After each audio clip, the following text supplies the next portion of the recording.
안녕하세요. 저는 지방에 살고 있는 30대 여성입니다. 평소 사연을 들으며 아침 잠을 깨우곤 하는데요.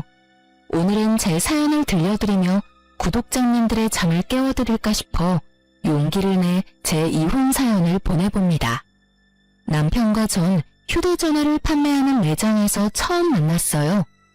가장 친한 친구는 그 매장의 직원이었는데 남편 역시 그곳에서 일하고 있었어요. 전 친구에게 휴대전화를 사러 친구의 직장을 찾았고 휴대전화 매장 치곤 엄청 넓은 데다 직원들도 많아 친구를 찾는 것이 쉬운 일은 아니더라고요. 친구도 손님을 보는 중인지 전화도 받지 않아 혼자 둘러보던 중에 남편이 말을 걸어왔고 전 친구가 여기서 일하고 있다며 혼자 구경하며 기다리는 중이라고 말하며 정중하게 사양했어요. 그렇게 어떤 기종으로 살지 고민하며 둘러보던 중 저를 발견한 친구가 저에게 다가왔고 전 친구의 추천대로 휴대전화를 구입하고 매장에서 나왔어요. 그날 저녁 친구에게 연락이 와 남편이 저에게 관심을 보인다며 연락처를 줘도 되냐고 묻더라고요. 그래서 전 친구에게 어떤 사람이냐고 물어봤죠. 남편이 입사한 지 얼마 되지 않아 정확히 어떤 사람인지 잘 모르겠으나 일은 잘한다고 하더군요. 전 번호를 알려주라고 했어요. 괜히 안 된다고 했다가 중간에서 친구가 곤란할 수도 있겠다는 생각도 있었지만 매장에서 본 남편의 인상이 나쁘진 않았거든요. 평소 곰돌이푸 같은 남자를 좋아했는데 딱 그런 스타일의 푸근한 인상이었어요. 그렇게 저흰 연락을 주고받다 연인 사이가 되었고 결혼까지 하게 되었죠. 결혼을 준비하며 얼굴을 붉힐 일이 있었는데 일단 그 이야기부터 시작할게요. 그땐 저희가 반지와 예물을 보러 다닐 때였는데 저와 남편이 유난히도 시간이 맞지 않아 남편 반지와 제 예물을 예비 신우와 함께 보러 가게 되었어요. 남편에겐 이미 친정에선 고가의 명품 시계를 해줬던 터라 저도 내심 기대를 하고 있었죠. 이왕 줄 거 주고 받을 거 받기로 한 결혼 어쩔 수 없이 준 대로 받고 싶더라고요. 그래서 전 남편에게 가방보다 금을 더 좋아하니 혹시나 명품 가방 사줄 생각이면 가방보단 금을 해줬으면 좋겠다고 미리 언지를 줬어요. 남편은 흔쾌히 알겠다고 했고 어머님께도 미리 말을 해뒀는지 어머님은 바로 저를 예물 전문 주얼리샵으로 데리고 가시더라고요. 이것저것 보고 있는데 딱 마음에 드는 목걸이, 팔찌, 반지 세트를 발견했고 직원분께 그것으로 좀 보여달라고 했죠. 그러자 어머님이 화들짝 놀라시며 저에게 핀잔을 주기 시작했어요. 어머 유나야, 너 정말 이게 예뻐서 보여달라고 하는 거야? 네? 네 어머님, 예쁘지 않아요? 전 얇은 거보단 좀 두께감 있는 게 예쁘기도 하고 저한테 어울리기도 해서 이런 디자인 좋더라고요. 어머 얘가 진짜 이렇게 안목이 없어서야. 요즘에 누가 두꺼운 걸 두르니? 촌스럽게. 그렇게 별로인가요? 전 예쁜데. 제가 이런 디자인이 잘 어울리기도 해서요. 별로야. 기다려봐라. 내가 골라주마. 얼떨결에 네라고 대답은 했지만 좀 당황스럽더라고요. 제가 차고 걸고 낄 건데 어울릴지 안 어울릴지는 제가 판단해야 하는 거 아닌가요? 그리고 요즘이 어떤 시대인데 유행을 따지나요? 제 개성에 사는 시대인데 할 말이야 많았지만 일단 지켜보기로 했습니다. 그래도 곧 시어머니가 될 뿐인데 이런 걸로 이런 곳에서 얼굴을 붉히고 싶지 않았으니까요. 거기에다가 그렇게 말씀하시는 어머님은 얼마나 대단한 안목을 가지고 계시나 궁금하기도 했고요. 한참을 고르시던 어머님은 저에게 이거 어떠냐며 물어오시더라고요. 어머님의 안목을 확인한 전 너무 당황스러워서 할 말을 잃었어요. 많고 많은 금덩이 가운데 어머님이 고르신 건 소박하다 못해 없어 보이는 실가락지 하나였고 그 옆엔 남편 반지로 딱 맞겠다며 골라두신 딱 봐도 비싸 보이는 반지가 올려져 있었고요. 이게 딱이구나. 어떻니? 이건 실가락지잖아요, 어머님. 그래, 그게 뭐 어때서 그렇니? 내 보기엔 이게 너한테 딱일 것 같구나. 한번 껴보렴. 이러시면서 제 손가락에 마구 끼워 넣는데 막을 도리가 없더라고요. 레이어드 링으로나 낄만한 반지를 무조건적으로 고급스럽다며 우기던 신우가 이내 만족한다는 듯 손뼉까지 치며 말씀했어요. 어머나, 딱이네, 딱이야. 깔끔한 게 고급스러워 보이는구나. 너한테 딱 어울리는데 넌 어떠니? 딱 어울리지 않았어요. 그냥 한마디로 없어 보여도 그렇게 없어 보일 수가 없더라고요. 전 너무 뻔히 보이는 어머니의 속내의 당황을 넘어 어이가 없어졌고 얼마나 저를 무시하면 이럴 수가 있는지 제 상식선에선 이해가 되지 않았어요. 여러분은 이해가 되세요? 고가의 명품 시계를 해주고 실가락지 하나 받아온다는 게 제가 계산적이다, 속물이라 생각하시는 분들도 계실 수는 있겠지만 지금 생각해도 그건 아니다 싶으네요. 아무리 좋게 생각해 보려고 해도 전 좋게 생각되지 않았고 최대한 기분 나쁜 티를 내지 않으며 화장실로 일단 자리를 피했어요. 그리고 남편에게 전화를 걸었죠. 자기야, 다 샀어? 내가 기가 막혀서 자기 엄마 진짜 왜 그래? 혹시 나 마음에 안 드신데? 그러신 거면 말로 하시지. 이게 무슨 꼴이야? 왜? 무슨 일인데? 흥분을 좀 가라앉히고 설명을 좀 해봐. 어머님이 글쎄 나한테 실가락지 하나 사주신다고 하더라? 내가 진짜 속물 같아 보일까봐 웬만하면 그냥 넘어가 보려고 했는데 아무리 그래도 이건 좀 아니지 않아? 너무하잖아 진짜. 뭐? 실가락지? 예물 보러 간 거 아니었어? 왜 아니겠어. 처음엔 마음에 드는 거 고르시라 하길래 적당한 걸로 골랐는데 그건 별로라고 하시면서 안목이 없다니 촌스럽다니 하시면 뭐라고 하시더니 기껏 골라주신 게 실가락지 하나야. 그러면서 내가 계산할 자기 반지는 엄청나게 굵고 비싼 걸로 고르시더라? 내가 바보도 아니고 어머님 속내가 뻔히 보이지 않겠어? 미치겠다 정말. 엄마가 왜 그러지? 미칠 사람은 나야. 우리 집에선 당신 대접해준다고 당신이 갖고 싶어하던 시계까지 기쁜 마음으로 사주셨는데 난 이런 대접이나 받고 이게 뭐야 진짜. 나 지금 기분 같아선 파혼이라도 하고 싶은 심정이야. 완전히 무시당하는 기분이라고. 그러니까 자기가 빨리 와서 이 상황 좀 해결해봐. 진심이었어요. 예물이란 게 뭔가요? 말 그대로 예의를 담아주는 물건 아닌가요? 그런데 저에 대한 예의가 실가락지라니. 어머님께 이런 거지 같은 취급을 받으니 결혼 마음이 싹 사라지려고 하더라고요. 마침 남편 회사 근처였기에 남편은 생각보다 더 빨리 샵으로 들어왔고 불이 나게 달려온 남편을 본 시모는 말까지 더듬으며 조금 전과는 전혀 다른 태도를 보이더군요. 이윤아야, 다시 보니 아까 네가 고른 게 제일 괜찮은 것 같으네. 다시 보니 고급스럽네. 이걸로 할까? 아깐 별로라고 하셨잖아요. 촌스럽다고 하셨는데 다시 보니 괜찮으세요? 그래, 다시 보니 괜찮네.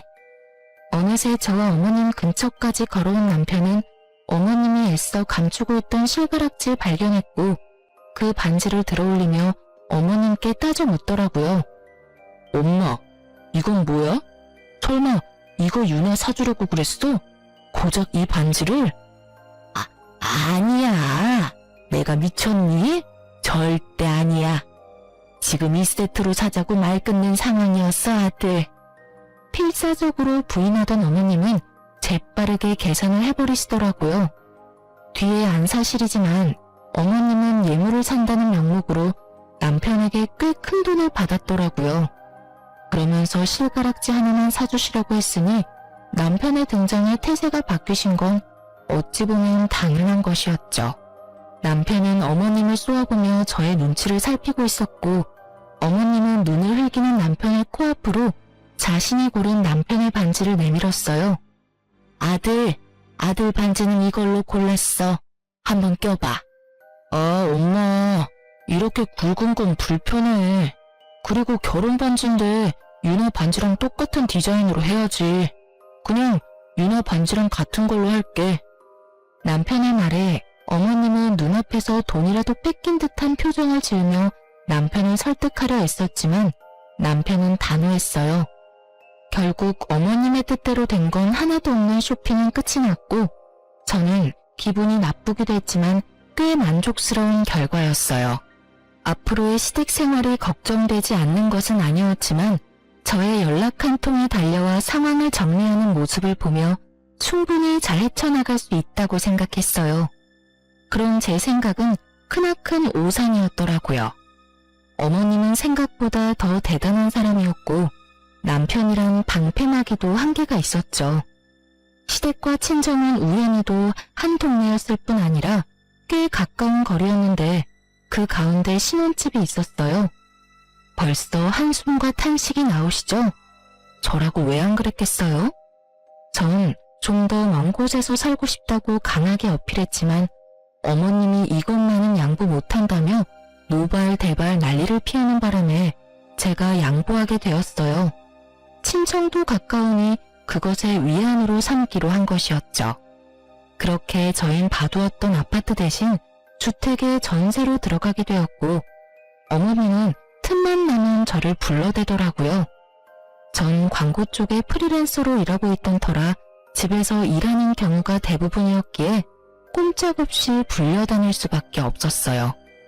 남편에게 다 알리고 또 방패막이 되어달라 할까 하는 생각도 하지 않았던 건 아니었지만 그 당시에 남편이 바쁘기도 했고 그렇게 한들 인연 끊을 것도 아닌데 굳이 얼굴 붉힐 일 만들지 말자 싶어 남편에겐 아무 말도 하지 않았어요.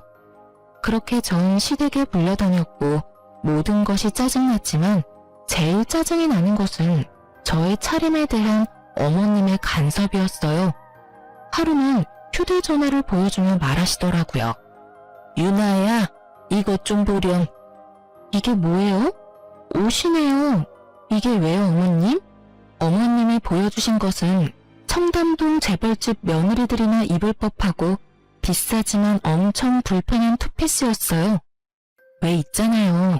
드라마에서 보면 재벌집 며느리들이 입고 있는 그런 옷들이요. 투피스 말고도 다른 옷들도 보여주셨는데 딱 그런 옷들만 보여주시더라고요.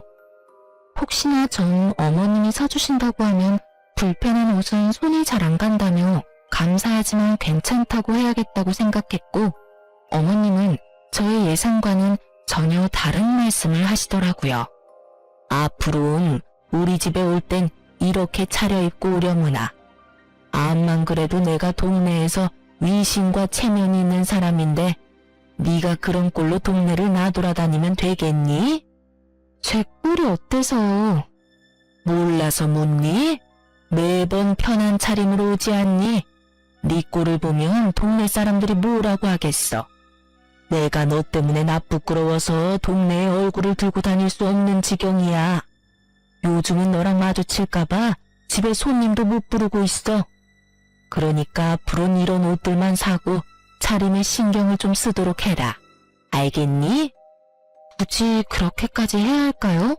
집도 가까운데 그렇게까지 차려입는 게 더 이상한 것 같아요, 어머님. 시댁이랑 가까우면 막 와도 된다는 법이라도 있니? 난 그런 꼴은 못 본다.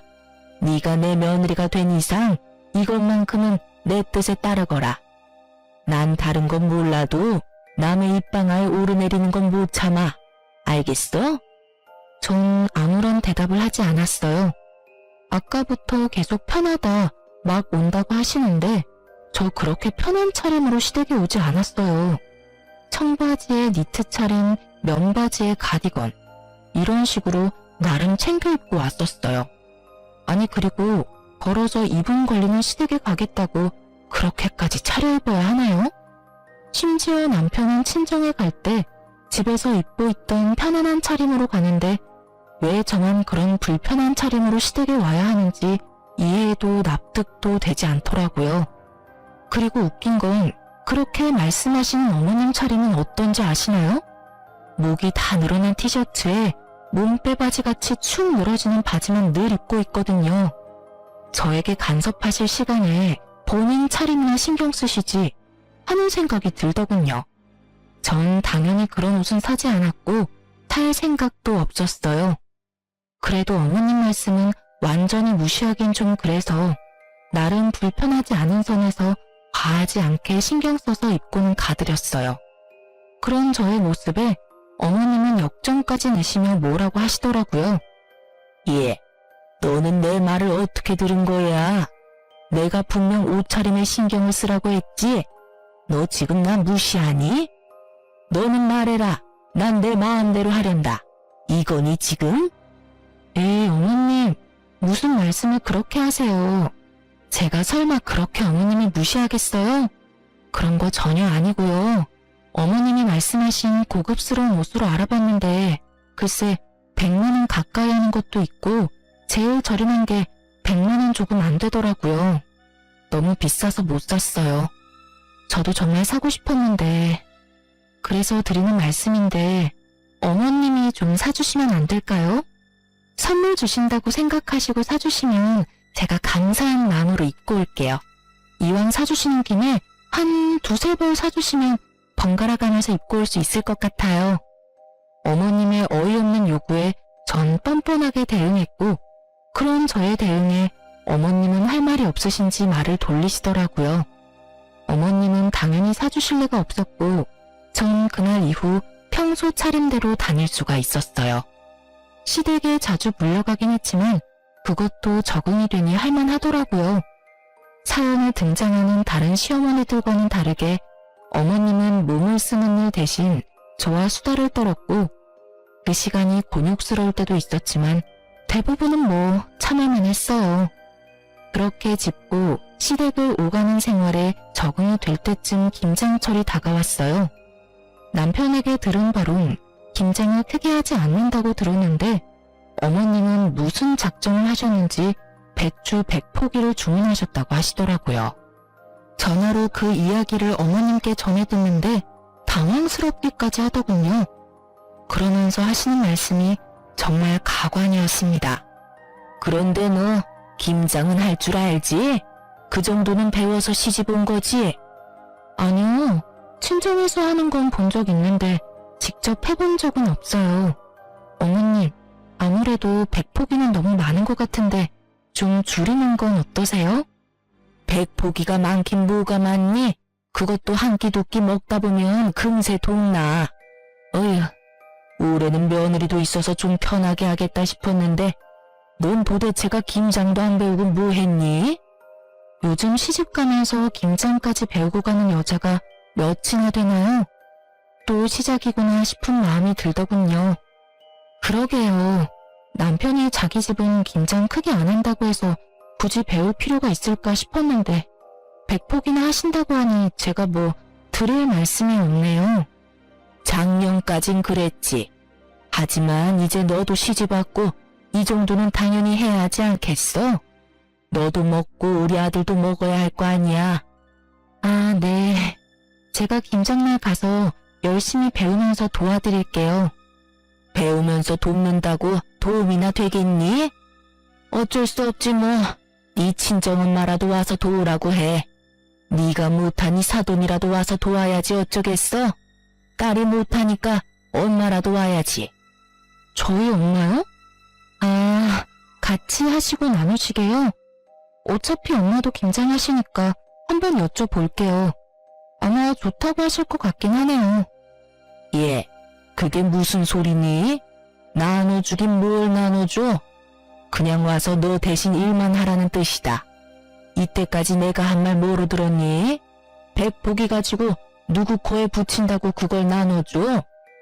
무슨 저희 엄마가 시댁 전용 도우미도 아니고 이쯤 되니 한번 해보자는 뜻으로밖에 들리지 않더군요. 생각하는 것만큼 호락호락하지 않은 며느리라는 것을 기필코 보여드려야겠다는 생각이 들었어요. 그러니까 저희 엄마한테 무급으로 가서 일만 하고 가란 이 말씀이네요? 그래, 이제야 내 말 뜻을 제대로 알아듣는구나. 그러면 김장 날짜 정해서 알려줄 테니 사돈한테 말 좀 전해주려무나. 아니요, 어머님. 옛말에 일하지 않는 자 먹지도 말라고. 저희는 김치 안 먹고 일도 안 할게요. 남편이 워낙 김치를 좋아하니 가서 도와드리고 좀 받아오려고 했는데 친정엄마까지 고생시켜가면서 먹고 싶지는 않아서요. 그깟 김치 안 먹어도 되니까 어머님 혼자 하시고 아버님이랑 사이좋게 나눠 드세요. 그러면 끊을게요. 들어가세요, 어머님. 저는 전화를 끊어버렸고 그 뒤로 오는 어머님의 전화는 받지 않았어요. 어머님의 생각이 가당치도 않아 헛웃음만 나오던 그때 계속해서 어머님이라고만 뜨던 휴대전화 액정에 친구 이름이 보이더라고요. 그 친구는 남편과 함께 일하는 친구였는데 전화 올 시간이 전혀 아닌데 전화가 와 혹시 남편에게 무슨 일이 생겼나 싶은 마음에 급하게 전화를 받았어요. 여보세요? 이 시간에 무슨 일이야? 일하는 시간 아니야? 숨 좀 쉬면서 물어라. 일하는 시간 맞는데 네 남편이 연락이 안 돼서. 집에 없어? 급하게 일 때문에 물어볼 게 있는데 전화를 안 받네. 응? 그게 무슨 말이야? 우리 남편 오늘 출근 안 했어? 아침에 출근한다면서 나갔는데? 에? 아닌데? 네 남편 오늘 연차 썼는데? 이게 무슨 상황이야 대체? 그러게, 일단 전화 끊어봐봐. 내가 다시 전화할게. 친구의 말대로 이게 무슨 상황인가 싶더라고요. 오늘 아침 출근한다며 나간 남편의 뒷모습이 아직도 기억에 생생한데 연차를 쓰고 출근을 하지 않았다뇨? 갑자기 불안하더라고요. 남편이 허튼 짓 한다고 상상조차 못했던 터라 남편의 행방은 가늠도 되지 않은 채 그저 불안했어요. 그렇게 밀려오는 불안함으로 눈알만 굴리고 있는 그때 순간적으로 남편과 연애 시절 썼던 커플 앱이 떠오르더라고요. 그 앱엔 위치 추적 기능이 있었는데 아주 정확하진 않아도 꽤 괜찮았던 기억이 났어요. 전 주저하지 않고 남편의 위치를 확인하니 어느 공원이었고 전 외투와 지갑을 챙겨 남편이 있는 곳으로 향했어요. 출근을 하지 않은 남편 그리고 공원. 택시를 타고 가는 내내 저의 머릿속에 온갖 불안감 가득한 상상들이 오갔어요. 그중 남편의 외도에 대한 상상은 단 하나도 없었기에 택시에서 내려 남편을 찾은 저는 큰 충격에 빠지게 되었어요. 네, 남편은 출근한다며 저를 속이고 나가선 낯선 여자와 커플 자전거를 타고 있더라고요. 매서운 바람이 부는 추운 날 뭐가 그렇게도 좋다고 자전거를 타며 그리도 해맑게 웃고 있는지 저는 무의식적으로 몸을 숨기고 남편을 훔쳐보았고 혹시 모르는 상황을 대비해 사진도 찍어두었습니다. 이런 상황에서 사진이나 찍을 정신이 있을까 했었는데 머리보다 손이 먼저 움직여 사진을 찍고 있더라고요. 그렇게 전 남편과 상간녀를 뒤쫓으며 두 사람의 행복한 모습을 사진으로 남겼고 그러는 와중 남편이 휴대전화를 2대 쓰고 있다는 사실을 알게 되었어요. 제가 아는 남편의 휴대전화는 저와 커플로 S사 휴대전화였는데 상간녀와 함께 있던 남편의 손엔 사과 휴대전화가 들려있더라고요. 외도 사실을 확실하게 확인한 저는 집으로 돌아왔고 그제서야 눈물이 나더라고요. 어머님이 틈만 나면 시댁으로 불러 귀찮게 하는 것도 툭툭 뱉는 말로 상처를 주시는 것도 남편만 보며 참고 견뎠어요. 누구보다 가정에 헌신적이고 저를 사랑해준다고 생각했기에 어머님의 괴롭힘도 남편에게 알리지 않고 혼자 해결하며 지냈던 것인데 남편의 사랑은 거짓이었고 저의 무조건적인 믿음과 사랑을 이런 식으로 돌려준다고 생각하니 눈물이 멈추지 않더군요. 저는 제가 생각했던 것보다 남편을 훨씬 더 사랑하고 있었더라고요.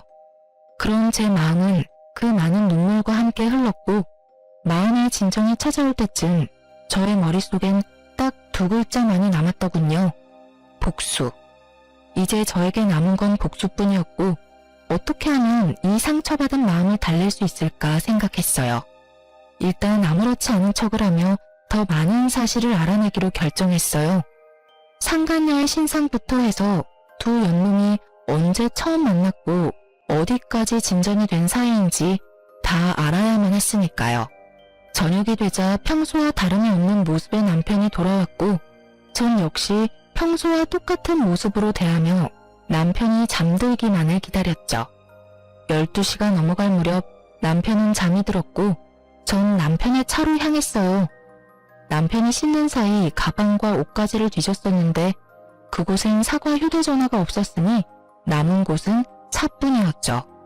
저의 예상대로 두 번째 휴대전화는 남편의 차 안에 있었고 전 쉽게 잠금을 풀고 판도라의 상자를 열었습니다. 그 상자 속엔 정말 보고 또 봐도 경악스러운 사실들이 무수히 쏟아져 나오더군요. 저의 남편은 생각보다 더욱더 능력자였어요. 그때 당시 연락하고 있던 여자가 한 명도 아니고 2명도 아니고 무려 5명이나 되더라고요.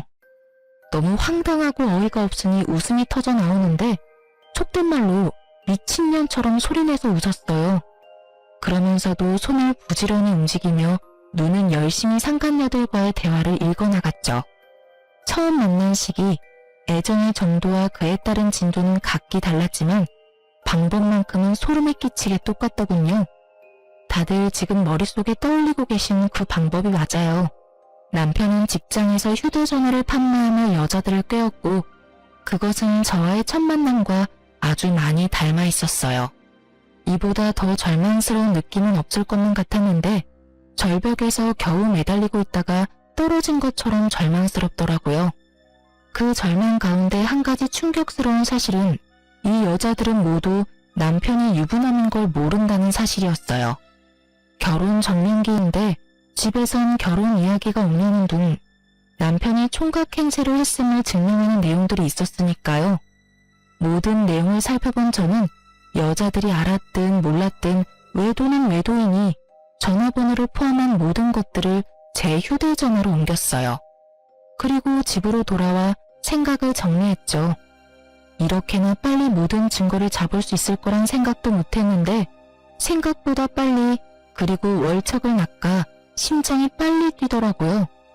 더 이상 파봤자 나올 것도 없어 보였고 무엇보다 더는 그 인간과 한 공간에 있고 싶지 않았던 터라 머릿속에 가득한 계획을 실행하기로 했죠. 그렇게 날이 밝았고 밤을 꼴딱 지새운 저와는 달리 아주 푹 잔 남편은 밥 한 그릇을 다 비우고 출근했어요. 밥 한 톨 남기지 않고 싹싹 긁어먹는 남편을 보며 오늘 하루 고단할 테니 잘 먹어두라고 속으로 말했네요. 내가 차려주는 마지막 만찬이라고요.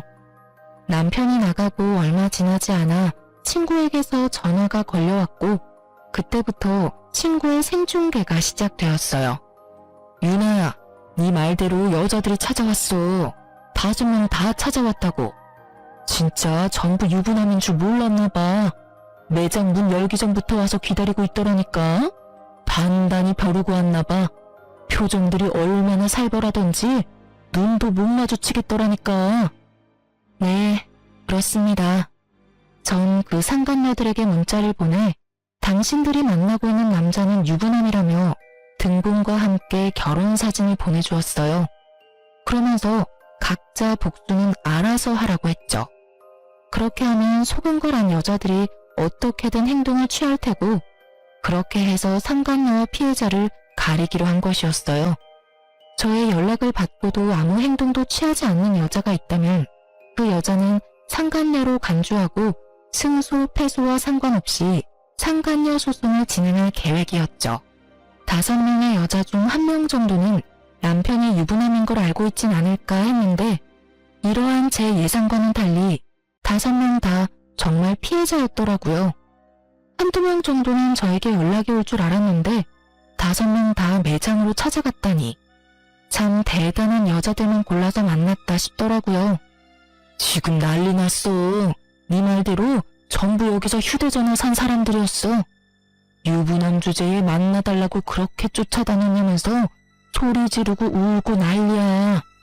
1번 여자가 방금 미친놈 따귀를 때렸고 2번 여자도 때릴 건가 봐.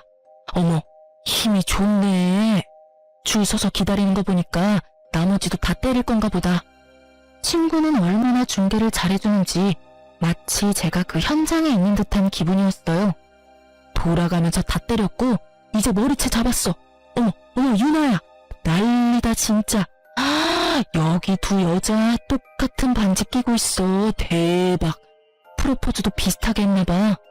나머지 세 여자는 뺨 한 대 때리고 그렇게 살지 말라고 하고 갔는데 두 여자는 울고불고 난리다 난리. 이야, 저거 완전 쌍놈이네. 어떻게 똑같은 반지를 사주냐? 그것도 유부남이? 지금 여자들 반지 빼서 저 새끼한테 던졌어. 흥미진진한 생중계를 듣고 있는데 웃음이 다 나더군요. 남편이 당하고 있는 꼴이 통쾌해서도 있었지만 어이가 없어서도 있었어요. 유독 두 명의 여자와 나눈 대화 내용이 예사롭지 않다 싶더니 결혼 이야기까지 오갔나 보더라고요. 유부남이 간도 크지. 프로포즈라뇨. 반지라뇨.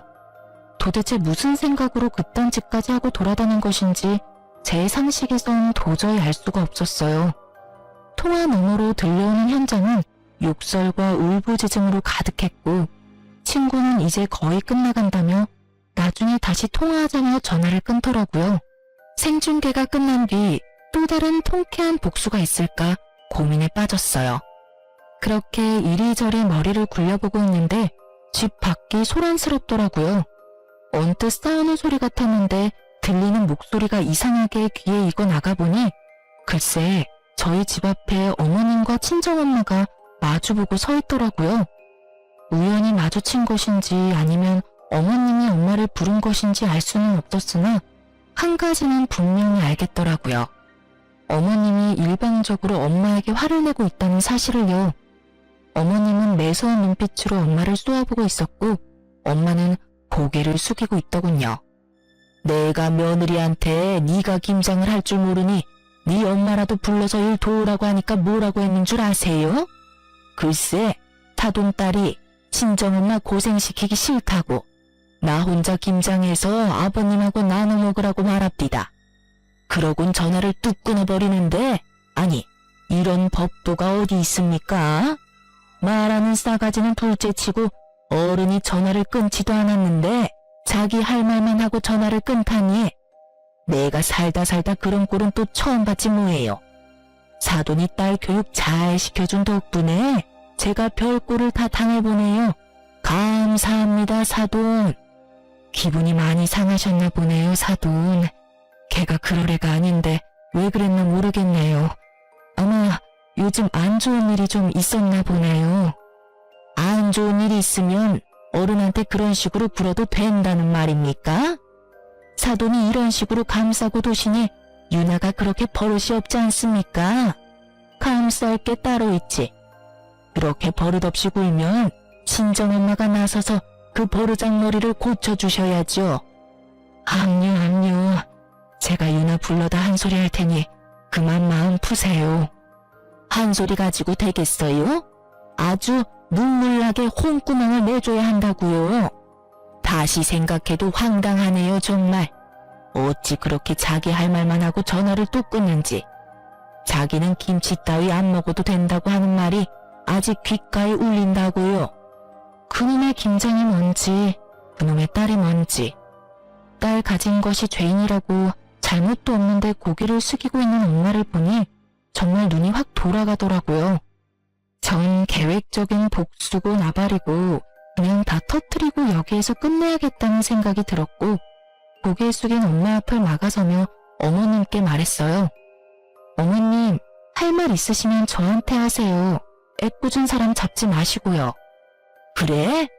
그렇게 소원이라면 그렇게 해주마. 너 누구한테 어떻게 배웠길래 버르장머리가 그 지경인 게야? 어른한테 그따위로 하면 안 된다는 거 정도는 기본 소양 아니니? 어머님의 언성과 콧대가 높아지면 높아질수록 동네 사람들은 몰려들었고 한마디씩 더하기 시작하더라고요. 그래서 전 동네 사람들이 다 들을 수 있게 고래고래 소리를 질러주었어요. 저한테 기본적인 소양 따질 시간에 본인 아들부터 잘 가르치시죠? 소양, 예의, 버릇 좋아하시는 그쪽 아들분이 지금 꼴같지 않게 바람을 피우고 있어요. 그런데 제가 기본적인 소양 지켜가며 김장이나 하게 생겼어요? 저희 엄마가 일이나 하게 생겼냐고요. 저의 말에 한순간에 판도는 뒤집혔고 평소 동네에서 큰 소리를 치며 대장질하던 어머님의 얼굴이 순식간에 달아오르더라고요. 그 옆에 고개를 숙이고 계시던 엄마도 많이 놀라셨는지 저를 보시더라고요. 너, 그 말이 다 사실이야? 유서방이 바람을 피웠어? 사실은 무슨, 당연히 다 거짓말이죠. 너 그게 무슨 말도 안 되는 모함이야? 다른 것도 아니고 바람이라니. 내 아들은 절대 그럴 리가 없다. 그렇고 말고. 확신에 가득 차 노발대발하는 시모에게 휴대전화에 가득한 증거사진과 대화들을 보여주며 크게 읊어드렸죠. 주변에서 싸움 구경하던 이웃들이 다 들을 수 있도록 말이죠. 두 눈으로 아들의 파렴치한 짓을 본 어머님은 잠깐 멈칫하는 듯 하더니 손바닥 뒤집듯 태세를 바꾸시더군요. 네가 평소에 얼마나 못했으면 그 순진한 내 아들이 바람을 피워. 나한테도 그따위로 하더니 내 아들을 얼마나 들들 볶았으면 바람을 피우냐고. 내가 안 봐도 뻔하다 뻔해. 우기기가 아주 선수급이더라고요. 궁지에 몰리니 말도 안 되는 말을 해대며 우겨대는데 들을 가치도 없는 말이라 사뿐하게 무시하고 더 충격적인 사실을 알려드렸죠. 그 순진하신 분이 글쎄 1명도 아니고 2명도 아니고 무려 5명이랑 바람을 피우고 있더라고요. 거기다 유부남인 것도 속이고 만났던데요. 그거 사기예요, 사기. 얼마나 순진하시면 사기까지 치고 다니는지. 2번 순진했다간 아주 큰일 나겠더라고요. 거기에다가 그중 2명한테는 프로포즈까지 했다고 하더라고요. 똑같은 반지까지 사줬다고 하던데. 조만간 아드님 깜빵 가게 생겼어요. 5명이라는 말이 어지간히 충격적이었는지 어머님은 눈도 깜빡하지 못하고 서 있더라고요. 동네 분들도 많이 놀라셨는지 잠시 멍해들 계시다가 이내 수근거리시며 남편과 어머님을 향해 찰진 욕을 내뱉기 시작했어요. 가만히 듣던 어머님은 화가 머리끝까지 나셨는지 다짜고짜 제 뺨을 때리시더라고요. 말릴 새도 없이 두 눈 앞에서 딸이 맞는 모습을 본 엄마는 주저하지 않고 시모의 머리채를 잡으셨고 시모 역시 엄마의 머리채를 잡았어요. 네가 감히 누구 앞에서 누굴 때려? 맞을만 하니까 때리지. 딸 교육 하나 기가 막히게 시켰어 아주. 갑작스럽게 벌어진 상황에 당황스러운 것도 잠시 두 사람을 제지하기 위해 제가 나서봤지만 저 혼자의 힘으론 역부족이더라고요. 그렇게 싸움은 계속되고 있었고 힘이 많이 빠져 머리채를 잡은 손가락이 많이 풀린 어머님과는 달리 엄마는 작정한 듯 어머님의 머리채를 잡은 손이 다 떨릴 정도로 힘을 주고 계셨어요. 생각보다 길어지는 싸움에 동네 분들이 나서주시려는 그때 우리 엉망인 남편이 달려와 엄마와 어머님을 떼어놨어요. 그리곤 저에게 다짜고짜 따지기 시작하더군요. 당신이 그 여자들한테 연락했어? 화낼 사람이 누구인데 양심도 없이 따지는 걸까요? 마음 같아선 한 대 쳐버리고 싶었는데 이미 하고 있는 꼴이 처참해 손도 올라가지 않더군요. 전 생중계를 통해 남편의 꼴을 이미 예상하고 있었던 터라 크게 놀랍지도 않았지만 시모는 많이 놀란 것 같더라고요. 뭐 놀란 걸로 치면 저희 엄마도 마찬가지이긴 했지만요. 아들, 이게 무슨 꼴이야? 너 싸웠니? 맞았어? 감히 누가 내 아들한테 손을 댄 거야? 누구야? 도대체 누구야? 어머님은 남편을 추궁하기 시작했고 그제서야 자신의 꼴이 어떤지 자각한 남편은 황급히 얼굴을 가리더군요. 이미 늦은 일이었지만요. 그러면서도 저를 원망하고 싶은 모양인지 끊임없이 물어오더라고요. 당신이 말했어? 네가 말했냐고. 아무리 내가 잘못했다고 해도 어떻게 그 여자들한테 사실대로 다 말하면 어떻게 해? 나 고소당하게 생겼다고 어떻게 책임질 거야? 너 진짜 제정신 아니구나? 그딴 걸 왜 나한테 물어? 그리고 네가 잘못한 일 네가 알아서 해결해야지 누구 보고 책임지라 말아요? 사기를 치든 고소를 당하든 네 문제는 네가 알아서 해결하고 위자료나 준비해. 나 너랑 이혼할 거거든. 뭐? 이혼? 너 지금 이혼이라고 했어? 그래, 이혼이라고 했다. 그러면 내가 이 꼴까지 보고 너랑 계속 살 줄 알았어? 내가 진짜 혹은 줄 알아? 내가 이혼을 해줄 것 같아? 나 이혼 절대 안 해줄 거야. 야, 네가 이혼하기 싫다고 하면 이혼을 못할 거라고 생각해? 착각도 이분수지. 네가 지은 죄가 얼만데 지금 그런 착각을 하고 있는 거야. 지은 죄라고 했냐? 그래, 네가 무슨 짓을 어떻게 누구와 하고 다녔는지에 대한 증거가 나한테 차고 넘치게 있거든? 그러니까 허튼 생각하지 말고 위자료나 준비해. 1명도 아니고 5명이랑 외도나 저지른 주제에 낯짝도 뻔뻔하기도 하지. 하긴 그렇게 뻔뻔하니 그딴 짓이나 하고 있었겠네. 대단하다 대단해. 저의 남편의 대화 그리고 결정적으로 남편의 몰골로 외도가 확실해지자 동네 분들은 더욱 손가락질하며 욕을 하기 시작하더라고요. 남편의 욕도 욕이었지만 어머님에 대한 욕이 많더라고요. 갖은 욕설을 듣고 있던 어머님은 아들의 이혼 사실보다 본인이 당할 망신이 더 걱정인지 저를 모함하기 시작하더군요. 이거 네가 모두 꾸민 짓이지? 네가 전부 꾸미고 내 아들 함정에 빠뜨린 것이지? 이 독한 년이 꾸민 짓이 분명해. 분명하다고. 도대체 뭘 어떻게 꾸미면 5명의 여자를 남편에게 붙이고 이런 상황까지 올 수 있는 것일까요? 전 더는 이 인간들과 얼굴을 마주하고 싶지도 시시비비를 따지고 싶지도 않더라고요. 그래서 저는 어머님의 손길을 가뿐히 쳐내고서 남편 쪽으로 어머님을 밀쳐버렸어요. 그리고는 남편을 향해 말했죠. 야, 네 엄마 데리고 당장 꺼져. 지금 당장 꺼지지 않으면 증거로 모아뒀던 사진들 여기 계신 모든 분께 구경시켜 드릴 거야. 그냥 하는 말 아닌 거 알지? 제가 눈을 희번덕거리며 말하니 남편도 주변 시선에 신경이 쓰였는지 시모를 모시고 시댁으로 갔고 그 길로 전 이혼을 진행했어요. 바로 변호사를 선임했고 소송을 걸었어요. 이혼 준비로 바쁘게 지내고 있는 와중에 남편 놈과 함께 일하는 친구에게서 연락이 왔어요. 제 안부를 물으며 그놈이 어떻게 지내고 있는지 알려주더군요. 유나야, 어떻게 지내? 나 이혼 준비하면서 그렇게 지내지. 걱정하지 마. 생각했던 것보단 잘 지내. 그래, 그렇다면 다행이고. 내가 얼마나 걱정했는지 몰라. 처음에 그 인간이 네 번호 물을 때 내가 가르쳐주는 게 아니었는데. 아니야. 내가 알려주라고 해서 네가 알려준 거잖아. 엄연히 따지면 전부 내 탓이지 뭐. 난 정말 괜찮으니까 괜히 자책하지 마. 그나저나 그 인간은 거기 계속 다니고 있어? 출근은 해? 놀랍게도 다니고 있어. 얼마나 뻔뻔한지 그 난리가 났었는데도 꿋꿋하게 출근은 하더라니까. 진짜 뻔뻔하긴 하다. 나 같으면 절대 못 나갈 것 같은데. 하긴 위자료 주려면 열심히 일은 해야지. 하긴 여기 사람들 다 손가락질하고 욕하고 난리도 아니야. 그뿐인 줄 알아?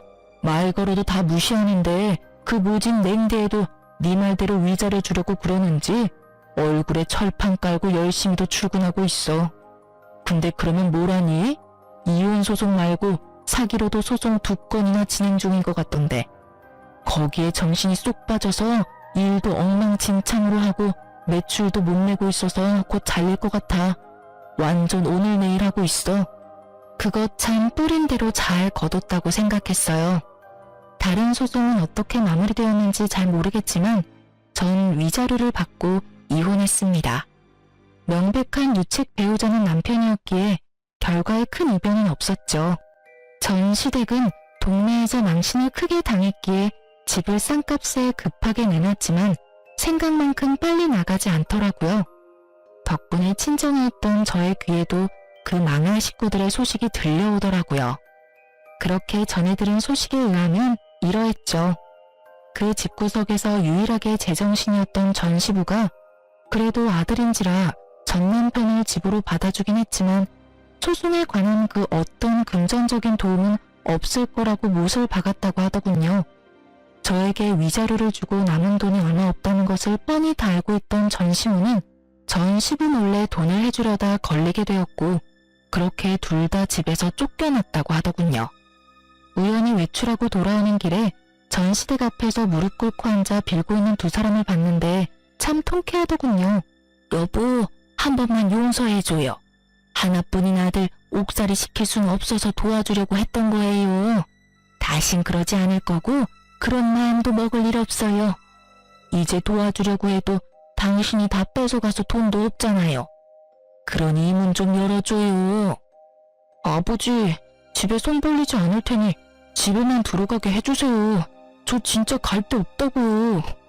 그렇게 한참을 빌던 모자가 겨우 열린 대문 안으로 들어가는 모습을 지켜본 눈이 저를 포함해 한둘이 아니었어요. 표정을 보아하니 다들 통쾌하다고 생각하는 듯 했어요. 저 역시 그러했고요. 전 남편은 당연스럽게 두 건의 소송에서도 졌고 누구에게도 그 어떠한 도움을 받을 수 없었던 전 남편은 결국 대출받아 그 많은 여자들에게 위자료를 줬다고 하더군요. 그 어마어마한 대출빚을 갚기 위해 밤낮 없이 공사판을 전전하며 일용직으로 일하고 있다고 했어요. 그렇게 마지막까지 통쾌한 소식만을 전해주던 전시댁은 집이 팔리자마자 이사를 가버렸고 그 후론 소식을 들을 수 없었어요. 동네에 소문까지 나며 이혼을 하게 된 저는 엄마가 걱정이 됐어요. 평소 동네 분들과 왕래가 잦은 엄마인데 제가 잘못한 것은 없었어도 어찌되었든 불미스러운 일이 있었으니까요. 하지만 그 걱정은 쓸데없는 것이었더라고요.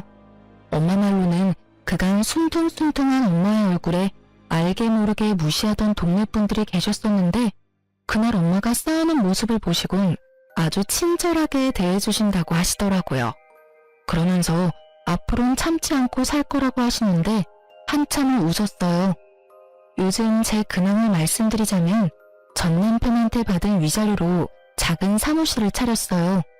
그 사무실에서 먹고 자며 하던 일을 계속하고 있어요. 결혼 생활을 할 땐 전 시댁에서 오는 스트레스가 이만저만이 아니었던 터라 일에 집중도 되지 않고 그렇다 보니 결과물 역시 만족스럽지 못했는데 요즘은 정말 이래도 되나 싶을 정도로 일의 능률이 향상되었어요. 저를 찾아주시는 고객분들도 많아지고요. 요즘엔 기업에서도 의뢰가 들어와 이런 추세라면 직원을 뽑아야 할 것 같은데 어떻게 할지 고민에 빠져있네요. 참 행복한 고민이죠? 이렇게 이혼 후 모든 일이 잘 풀리고 큰 걱정 없이 살고 있습니다. 이로써 저의 이야기는 끝이 났어요. 제 나름대로는 통쾌한 결과였는데 여러분은 어떠셨는지 모르겠네요. 두서없는 사연 끝까지 들어주신 구독자분들 감사합니다. 좋은 하루 되세요.